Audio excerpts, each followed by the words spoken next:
అందరికీ నమస్కారం అండి. ప్రస్తుత సమాజంలో మనం చూస్తున్నటువంటి నేరాలు ఘోరాలు చూస్తే ఒక రకంగా భయం అవుతుంది. ప్రేమించి పెళ్లి చేసుకున్నా కూడా తర్వాతి కాలంలో భార్యాభర్తలు మనస్పర్ధలు ఎందుకు వస్తున్నాయో తెలీదు.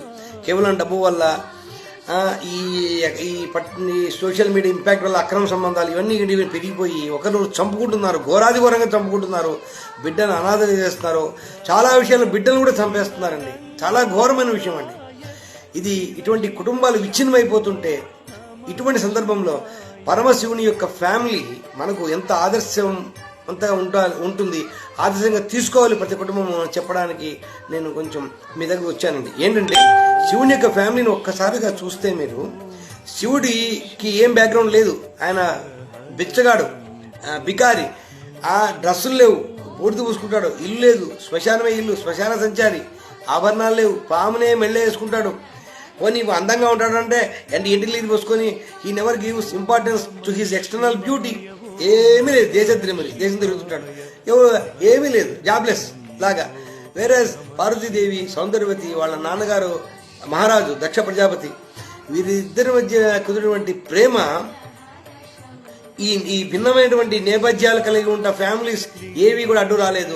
శివుడు పార్వతీదేవి వాళ్ళ నాన్న ఎదిరించి పెళ్లి చేసుకున్నాడు. పార్వతీదేవి కూడా వాళ్ళ నాన్న వద్దన్నా కూడా వచ్చి శివుడిని ఇష్టంగా పెళ్లి చేసుకుంది. పెళ్ళైన తర్వాత కూడా ఇటువంటి భిన్నమైన నేపథ్యాలు కలిగి ఉన్న ఫ్యామిలీస్ తాలూకు ఇన్ఫ్లుయెన్స్ వీళ్ళ దాంపత్యం మీద పడలేదండి. ఇది అన్యోన్య దాంపత్యానికి నిలువెత్తి ప్రతీక శివపార్వతులు. ఇది ప్రతి ఒక్కరు తెలుసుకోవాలి, ప్రతి ఫ్యామిలీ భార్య భర్త కూడా తెలుసుకోవాలి. ఇంకా వాళ్ళ పిల్లల విషయానికి వస్తే, ఇద్దరు కొడుకులు, షణ్ముఖుడు అంటే సుబ్రహ్మణ్య స్వామి 6 ముఖాలు కలిగిన వాడు, వినాయకుడు అసలు ఆయనకి మానవ ముఖమే లేదు. ఇటువంటి ఇబ్బందులు ఉన్నా కూడా ఇద్దరు కుమారులని సమానంగా ప్రేమించారు, ఎటువంటి భేదాలు చూపించలేదు, గొప్పవాళ్ళుగా తయారు చేశారు శివపార్వతులు. ఇది ఆదర్శప్రాయం. ఓకే, తర్వాత వాళ్ళ వాహనాలు చూస్తే శివుడి యొక్క వాహనం నంది, అదే అమ్మవారి వాహనము పులి, సుబ్రహ్మణ్య స్వామి వాహనము నెమలి, వినాయకుడికి యొక్క వాహనం ఎలుక. పాముకి నెమలికి పడదు, పాముకు ఎలుక్కి పడదు, పులికి నందికి పడదు.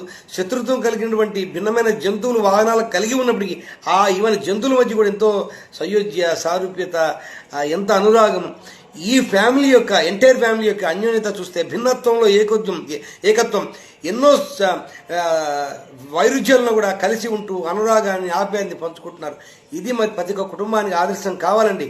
భిన్నత్వంలో ఏకత్వం అంటే ఇదే. అదే మనకు హిందూ ధర్మం యొక్క గొప్పతనము, అదే సంస్కృతి. You can witness the real democracy in she was family. అది ఈరోజు ఆదర్శం కావాలండి. కుటుంబాలు విచ్ఛిన్నం కారాదు, కుటుంబం విచ్ఛిన్నమైతే దేశం విచ్ఛిన్నమైతుంది, కుటుంబాలన్నీ బాగుపడాలి అని చెప్పడానికి వచ్చానండి. Thank you so much. Thank you. తప్పులుంటే క్షమించండి.